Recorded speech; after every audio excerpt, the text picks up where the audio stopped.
정청래 민주당 신임 대표죠. 내란에 대한 사과 없이는 악수가 없다. 이제 초강성 여당의 시대가 열린 것 같습니다.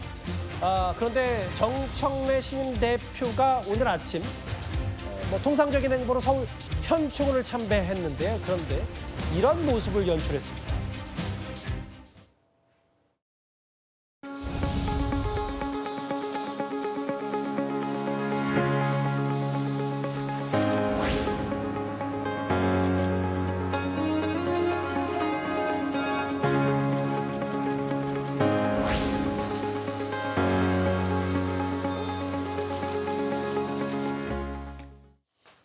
일단 어제 정확히 지난 토요일 당대표가 된 이후에 여러 행보들도 많은 평가들이 나오고 있지만 이현정 의원님, 네. 김대중 전 대통령 묘역 참배 말고는 다른 전직 대통령 묘역은 찾지 않았습니다. 여러 의미가 있겠죠?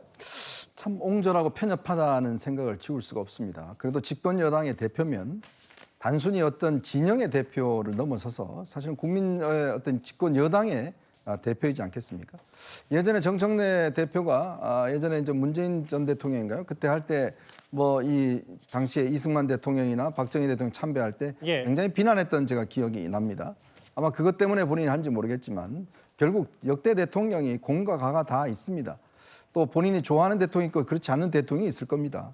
그렇지만 이제 여당의 대표라 그러면 이걸 모두 다 포용해서 국민의 어떤 통합과 화합의 차원으로 해야 될 텐데 첫날부터 저렇게 나는 일부 진영의 대표지 전체의 대표는 아니다는 그런 의미인 것 같아요. 특히 당대표 되자마자 강선우 의원에게 전화해서 위로하는 거라든지 특히 거기에 따른 보좌관들의 어떤 아예 안중에도 없는 모양입니다. 또 이렇게 묘지 참배하면서 김대중 전 대통령만 참배하고 나머지는 아예 인정하지 않는 태도라든지 그리고 야당을 아예 인정하지 않는 태도라든지 글쎄요. 강한 것은 잘 풀어지기 마련입니다. 지금 이런 행동 자체가 지지층에게는 환호성을 들을지 모르겠지만 그러나 언젠가 국민들에게 불편하게 해줄 거라는 저는 기억을 합니다.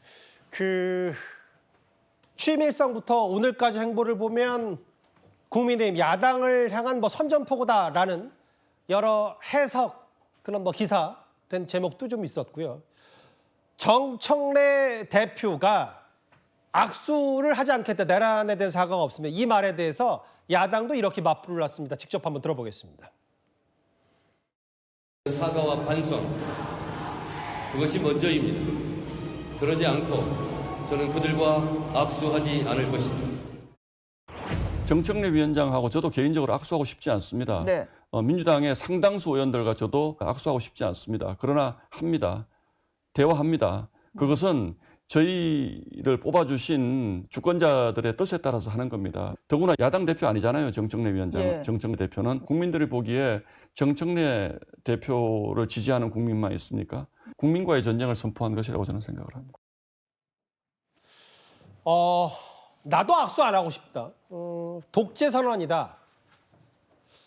노골적인 의회 독재, 입법 폭주 왜고다. 아까 이현정 의원께서 꽤 세게 비판을 하셨는데 성신 부의장님. 예. 이게요. 물론 본인이 60%가 넘는 선출된 당권을 쥐었고 본인의 목소리에 혹은 당심에 부응하기 위해서 여러 행보를 하는 건 맞긴 한데 그래서 야당이 아무리 지리멸렬하고 문제가 있다고 하더라도 대화 파트너로조차 인정하지 않는 건 문제가 있는 거 아니냐. 어떻게 받아들이세요? 저는 이 국민의힘의 전당대회 결과에 따라서 정청래 대표의 이 입장이 바뀔 수도 있다고 봅니다. 예를 들면 지금 국민의힘 전당대회 후보 중에는 윤석열 전 대통령 1월 당시 체포를 저지하기 위해 관저로 달려갔던 45명에 대해 절연을 해야 된다. 이런 주장하는 분들 계시거든요. 이런 분이 만약에 된다라고 한다면 정청래 당대표는 그분과는 압수도 할 거고요. 아마 협치도 할 겁니다. 근데 지금 국민의힘 지금 전당대회 흐름 자체가 그러지 않은 사람들, 거기로 달려갔던 사람들 뭔 잘못이냐, 계몽령이다 이런 주장을 하는 사람들이 될 가능성이 높아지다 보니까 이런 사람들과는 협치의 대상으로 삼을 수 없다는 좀 강경한 메시지를 내고 있는 것이고요. 사실 60% 이상의 민주당의 당선 그 높은 득표율로 당선이 됐다. 그뿐만 아니라 사실 박찬대 후보 러닝메이트 같이 선거를 치렀던 박찬대 후보도 역시 선거 중반 이후부터는 국민의힘의 제가 말씀드린 그 극우화되고 있는 흘러가는 상황을 보면서 예. 현명한 그 여당 야당과는 협치의 대상을 삼을 수 없다. 내란을 계속 이야기하는 사람들은 대상으로 하면 안 된다라는 주장을 같이 얘기를 했거든요. 예. 그렇기 때문에 이번 전당대회에서 민주당 당원들이 이야기한 거는 사실상 거의 100% 가까이 비슷한 이야기를 했습니다. 국민의힘이 정말 저렇게 정신을 못 차리면 예. 과연 저들을 협치의 파트너로 인정할 수 있겠느냐라는 얘기를 하고 있는 상황이기 때문에 아직까지는 전 정청래 신임 당대표의 저런 메시지는 경고성 메시지라고 생각합니다만 예. 국민의힘 전당대회 결과에 따라서 정말 경고에 그치지 않고 실행으로 옮길 것인지 아니면 경고에 그치고 협치로 전환할 것인지는 국민의힘이 하기에 달렸다고 전 말씀드리고 싶습니다. 근데 진짜로요? 그게 정청래 대표가 만약에 네, 네. 찬탄파인 뭐 조경태, 안철수 두 의원 중에 대표가 나오면 저는 뭐 아름다운 협치가 될 수 있다. 저 입장 바뀔 거라고 생각합니다. 아, 그래요? 예, 그럼요. 왜냐면은 그럴 명분이 줄어드는 것이죠. 예. 왜냐면 내란에 동조했던 사람들이다라는 명분이었는데, 예. 근데 지금 뭐 조경태 후보나 아니면 안철수 후보는 비상계엄도 잘못됐음을 지적했었고, 예. 탄핵 찬성도 했었고, 예. 탄핵 그 계엄 해제 투표에도 찬성했고 그런 분들이기 때문에 그런 명분이 사라지는 거죠. 뭐 모르겠어요. 일단 알겠습니다. 그 전망이니까 어떻게 될지 봐야죠. 강성필 부위원장님. 네. 강선우 의원과 통화한 걸 두고요.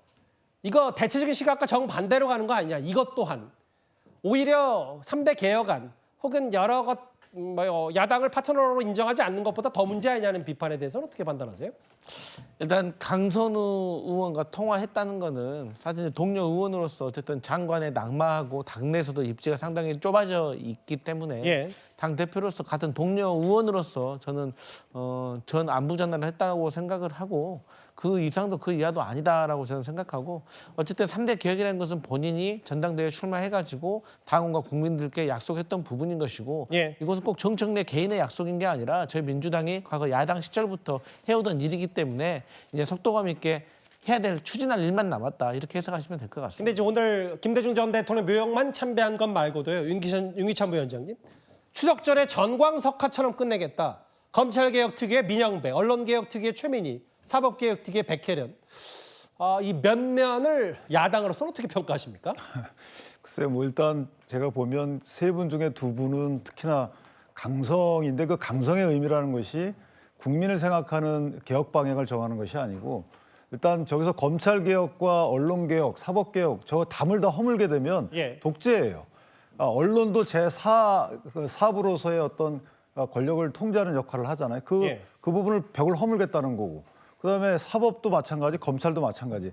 그럼 이제 민주당 이외에 당정 이외에는 그 해당 당정의 정책 방향에 대해서 간섭할 수 있거나 견제할 수 있는 세력이 아예 없어지는 겁니다. 예. 야당도 탄핵하게 해산시키겠다는 거니까.